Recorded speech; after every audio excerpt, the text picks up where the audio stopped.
Do you want to be healthier? If so, one of the best ways is to eat more complete protein.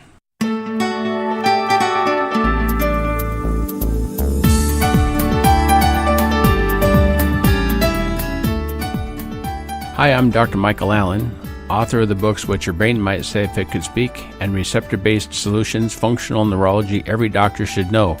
I'm a functional neurologist here in Southern California, and I've been in practice for about 43 years, and I'd like to talk today about protein. Of the trilogy of dietary needs, protein, carbohydrate, and fat, protein is the king. Protein is the only nutrient that can change into a carbohydrate or into a fat, but that transition needs lots of energy, and that's one of the reasons why protein is so good for weight loss. The transition of proteins into carbohydrates and/or fats also requires specific vitamins and minerals, but that's the subject for another podcast. I often ask my patients about their protein intake. Their most popular response is, I eat lots of protein. I eat at least 1 or 2 servings a day. So I ask them where they get their protein, and they say they get it from meat or poultry or fish or eggs, some sort of cooked source. But based on what most people say about their protein intake, I'm not sure they really understand protein's importance in their diet. Unless people eat their red meat, poultry, fish, and eggs raw, they probably aren't getting the full array of amino acids. Let's go back. Proteins are made up of tightly bound chains of about 20 different amino acids, and these proteins form the structure of our bodies, bones, muscles, skin, and they generate our function. Many of these amino acids and protein sequences make up enzymes, or the functional units of cellular metabolism, and they also support strong immune system, form hormones, create neurochemicals and neurotransmitters. Proteins and amino acids are very important to a human's diet. Of the 20 different amino acids, 9 of them are considered essential in your diet because your body can't make them from scratch.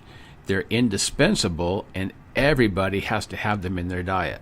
And you see, this is where the problem lies, because these essential amino acids, many of them are heat labile, or they're destroyed by heat much above body temperature. They first unravel, and then they denature and become unusable. The loss of any amino acid, for whatever reason, alters a protein structure.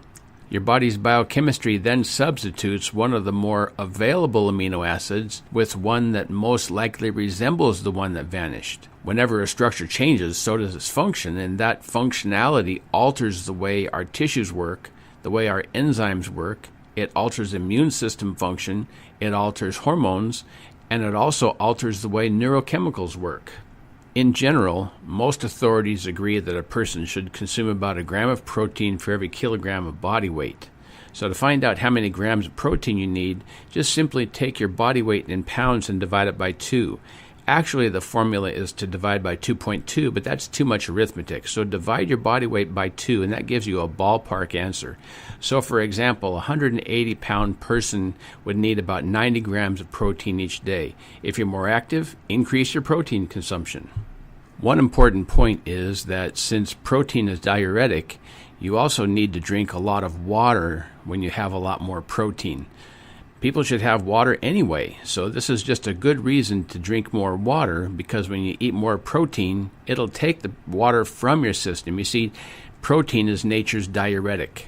So a person that has edema, increase your protein. It'll help take that fluid out of your tissues. So to be truly healthy, all the amino acids must be available in your daily diet.